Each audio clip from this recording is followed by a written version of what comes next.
Hi, it's Jennifer Evans with Empowering Wellness Counseling Solutions. This week is all about perceived realities and manifesting positive energy. Yesterday we talked about a lot about the brain and perceived realities and the science of us getting stuck in these illusions. And today we're talking about manifesting your best life. And I really want to focus on, because we are at the end of 2024 and we are welcoming 2025. It's all about perspective. So we are welcoming 2025 no matter what it was for you this year.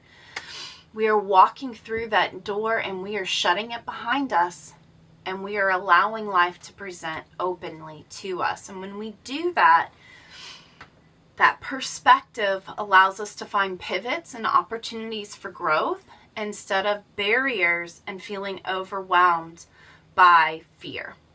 And so what we find is that, marketing is such an interesting thing. And last week I talked about Christmas, and Christmas Day is actually a beginning. It is the start. And yet in the commercialized world and marketing, it is the end.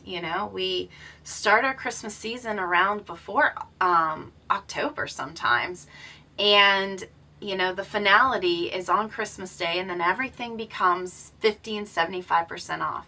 And it becomes completely devalued as soon as Christmas happens. And in reality, reason for the season is that it's the beginning, it's the welcoming, it's the new way, it's allowing the Gentiles to come in and have the kingdom that was for the chosen people, and really opening it up for an opportunity for everybody to have a new ability and relationship with God.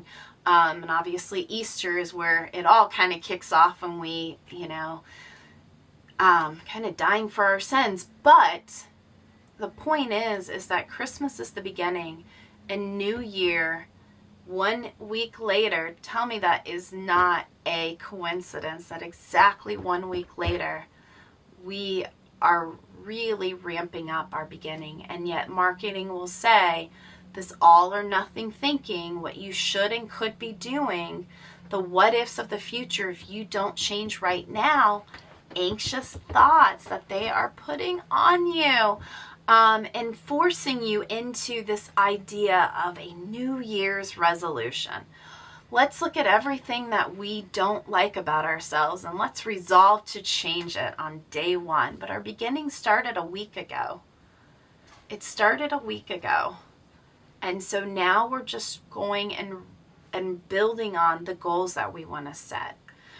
And the reason that the resolution trap doesn't work is because last week I talked about the binging, restricting cycle.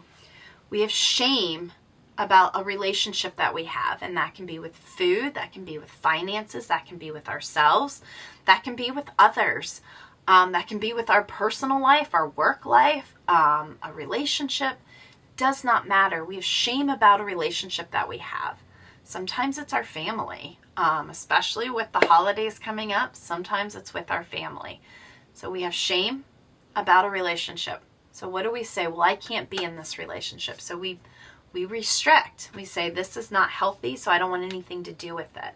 And then we start to feel, well, life happens, and urges and certain things kind of come on, and then we kind of give in. We say, well, I have no control. This relationship will always be there, and I have no control over it. So we overindulge in it. And then when we overindulge, and we feel a lot of shame and guilt for overindulging in it, that we didn't have more discipline, we didn't have control. We come back to shame and guilt, and then we come back and we start restricting. And that can happen in hours. That can happen in weeks or days. That can happen over the course of months or years. It all depends. But, there's kind of a reason why you only see family in the holidays. And I bet you if you really thought about it, you would see that there's probably some kind of cycle that you are in. It all comes down to these triangles in life. You will find that it is part of this cycle of shame, pulling away from a relationship, overindulging, having shame, and continuing that thing. And that's why the resolution trap is so apparent and imperative, is because you're in this restricting binging cycle. You're acknowledging everything in the year that you didn't have a good relationship with, and then you resolve to change it by restricting, by not being a part of that anymore. It doesn't serve me, so I don't want anything to do with it. And instead, what we have to do is find balance. Resolutions will get you to January 13th. Balance and goals will get you to the end of your life. And you can find success and happiness. We can build atomic habits together. Like, this is my bread and butter. This is what I do. I explain it clinically using case studies in my book, Saying Goodbye to Bad Brain, and then I break it down into small bite-sized pieces with activities, exercises, and journal prompts so that you can reflect on it, do immediate things, and then sit there and reflect on it on my 3-part series of key steps to live a happier and healthier life. And we are in part 2, and I'm talking about perceived realities, where we're really breaking all of this down in the part 2 of the key steps series. And so what we're trying to do is build trust within ourselves, because fear is the opposite of faith. People think it's doubt, but it's fear. And when we have fear, we will doubt our capacity. Fear, distressing thought or belief. Avoidance, short-term relief with a dopamine pull. Long-term anxiety, long-term lack of capacity. Doubt, implicit devaluing. Doubt, low motivation to do better. Doubt. It starts with fear, though. It starts with fear. And we lack faith. We lack faith in the world and the energy out there, and whatever your belief is. We lack faith in ourselves. And we do this implicit devaluing without even realizing it. And that's where the cycle of sin comes from. It's not because it's not explicit. It's often very implicit. And so realize that a lot of our fear and doubt is very implicit. It's these slow little things that we do. We don't even realize that we are devaluing ourselves. We work really late. We devalue ourselves. We don't even realize it. We're like, oh no, I feel so accomplished. I'm getting all this stuff done, and this is going to be a really cool presentation. But then we've worked late and we didn't get compensated for it.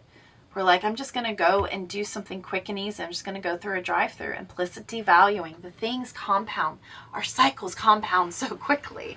And it's so easy to get into a negative cycle. And that's why resolutions don't work, is because of the negative bias. Because psychologically, we are geared towards survival. And we will fall into a negative cycle so quickly. And we'll build into a perceived reality of scarcity mindset so quickly that we will overcompensate, we will binge, we will overindulge. It's only a matter of time. And that's why we're trying to find a metronome and not a pendulum. And why we're trying to build these goals and find these atomic habits, find the accountability, a pillar of success. Goals and values and vision, accountability and dedication. 3 pillars of success. Talked about it a very long time ago. I do recommend going and looking at it again. It was several weeks ago. It was the beginning of this new section, part 2 of key steps to happier, healthier living with emotional regulation. And I go through it in the book to understand what those things are. And so what's happening is when we trust ourselves, we are grounded. We are in that fear feedback loop, and we are being more open. And when we're open with ourselves, we're open with others. And when we're open with others, they trust us. Trust feedback loop comes back all the time. And when they're open with us, then we're open with them. And there's a lot of things. And when we're trusting our body, we're finding balance, and we're finding ways to negotiate with it. And we're finding value in it. Instead of all this blocking. Blocking creates these perceived reality loops of blocking. We're filtering. We're putting up defenses. We're building walls. We're not building bridges. And so what the BodyTrust Blueprint is, and you can go into the video description and you can actually download this, is it is the opportunity for us to find faith in ourselves and open ourselves up to letting go of fear. It's a foundation of a healthy relationship with yourself. And it's honoring your body. It's connecting back to your body, to your mind. And remember that chronic stress and trauma, and we all have trauma. If you lived through the COVID, you got the trauma, lowercase t trauma. There's a fear, there's a disconnect between the mind and body when we have trauma. And so this helps us to come back in and connect our mind and body again. It's about having body awareness, doing the body scans. It's about self-compassion, giving yourself grace. It's about intuitive eating and movement. It's about setting intentions and being aware and present with those intentions. And I say it all the time. If you go home and you sit on the couch and you doom scroll, just be aware of it and say, oh, this doesn't serve me. I can't tell you how many times I'm like, this doesn't serve me. This doesn't serve me. And eventually after a couple, I'm like, this doesn't serve me. And I just put it down. And if I would go into a shame spiral, oh man, I'm not going to get anything done. I should be doing this and I could be doing that. I'm just getting into a negative loop and I'm building a perceived reality that I can't do it and I have low capacity, low motivation. But if I just sit here and without judgment say, well, this doesn't serve me. This doesn't serve me. This doesn't serve me. Eventually I kind of get bored of it. And I'm like, well, let me just put it down and go do something else. And I find myself just naturally flowing to something that does serve me. And so the shame keeps you in the negative spiral. The awareness without judgment or shame allows you to start getting into a neutral and finally getting into a positive. It doesn't happen quickly, and that is okay. Your body loves homeostasis. And so if you've been negatively cycling for decades, years, decades, it's going to take time to get out of it. Just have faith. Have faith in yourself. Have faith that, life is so much bigger than what you see it. It will work itself out. And then setting boundaries. The more that you have a framework for success, and the key steps is a whole framework for success. It's exactly what I did is I built a framework for success. The more that you'll set boundaries around it, the more that you feel comfortable engaging with it. And then empowering yourself, finding empowerment of your own body's story, what your narrative is, and take agency of your narrative.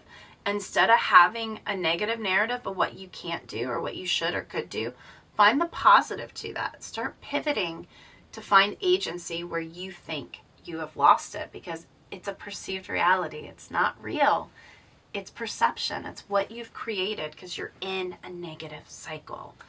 And body scanning is so important. Understanding, you see, this is what the second I talk about body scanning, I can't not go to those shoulders. I am somebody who will put their shoulders, when I am tense, up in my ears. I'll do it. So when I talk about body scanning, the first thing I do is I let go of all my tension. I feel it in my shoulders and I just let it go down my spine. Because that's where I keep it, right? And now, see how much just by paying attention to my body, it changes. I'm no longer like this. I feel it. I intentionally know how to connect with my body, but I'll lose it. And so body scans are important because you do build body motor memory. And when you build that motor memory, you start to actually get into a state of performance. You find yourself sitting and acting differently because you're in a state of performance. And body scanning and somatic therapy, I just went through a certification program for somatic therapy. What a life changer, right? Trauma, the body keeps score and trauma is in there. And when you can let go of the trauma in your body, it's amazing how much trauma work you can do without ever having to share those stories and those negative narratives that are so depleting. And, people are really blocking that hippocampus and they don't want anything to do with it. And their memory is so distorted. and so protected, and they can't retain any new information because of the blocking of the hippocampus. Somatic therapy, body scanning, connecting to your body, trusting your body, letting your body naturally recover is going to do so much for your mind and your life. There's a lot of times we have these energy blocks. And that can be that, that perceived reality, and we can't kind of open ourselves up to that sense of distress.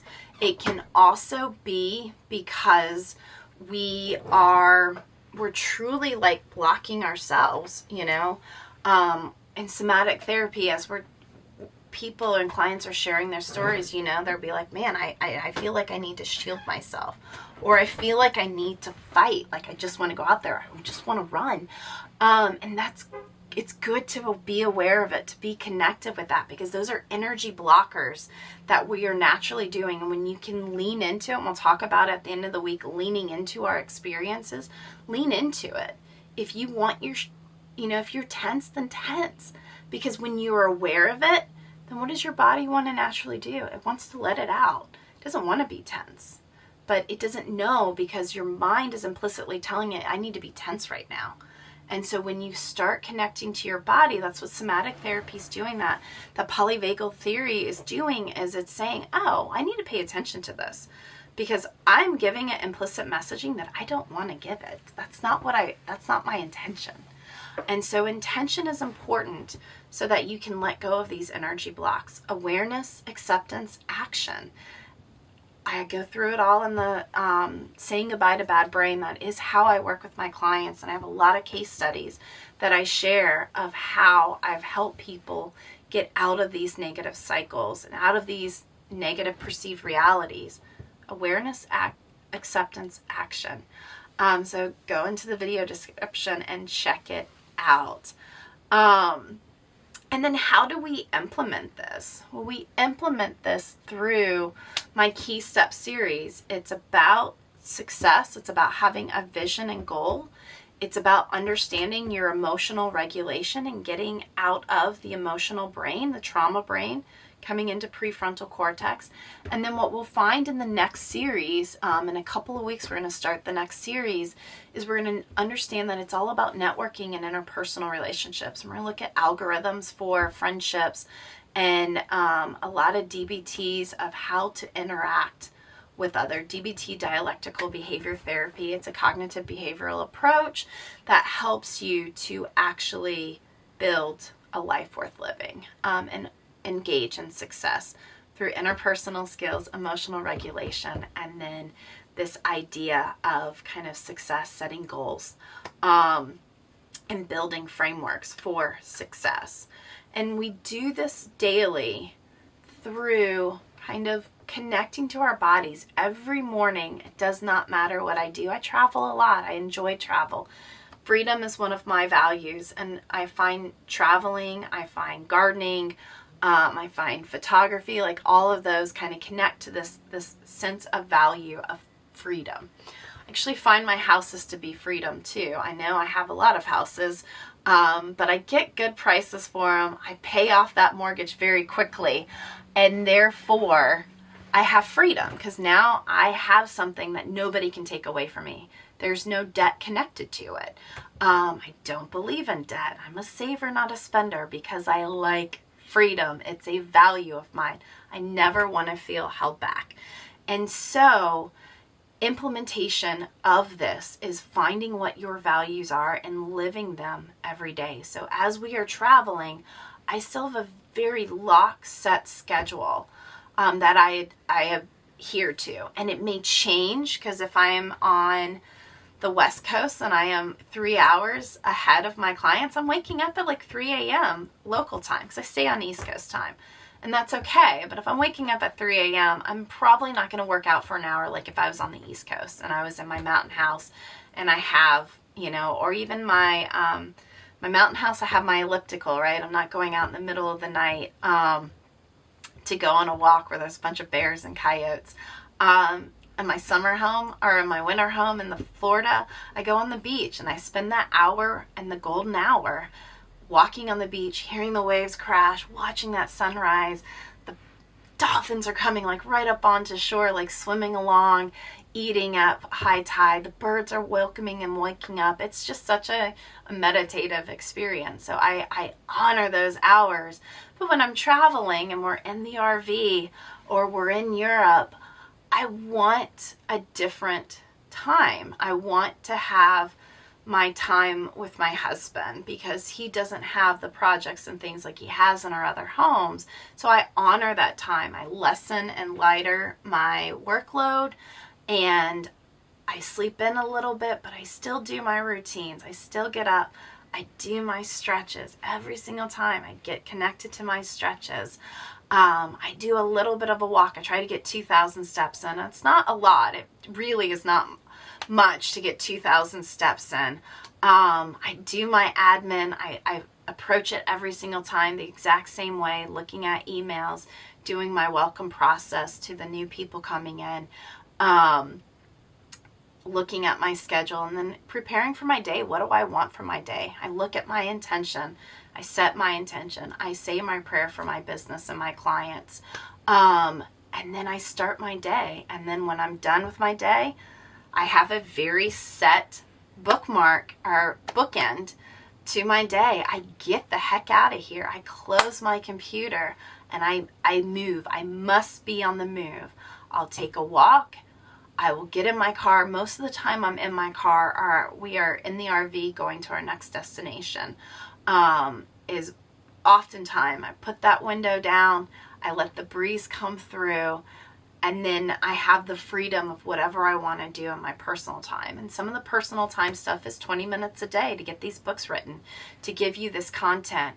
It's 20 minutes a day. I'm not spending my life. I'm doing very efficient things and curated moments to have these things. And that's what implementation framework is. It's knowing these pillars of success and just mindfully finding atomic habits to get into them. This is a lot for manifesting positive energy. Keep following up with me. We've got a lot of good stuff about rebuilding trust in relationships when it's lost, and how the vibrations of our energy will either block people or welcome people. Stay tuned. That will be in our next video. I'm Jennifer Evans with Empowering Wellness Counseling Solutions. Thank you so much.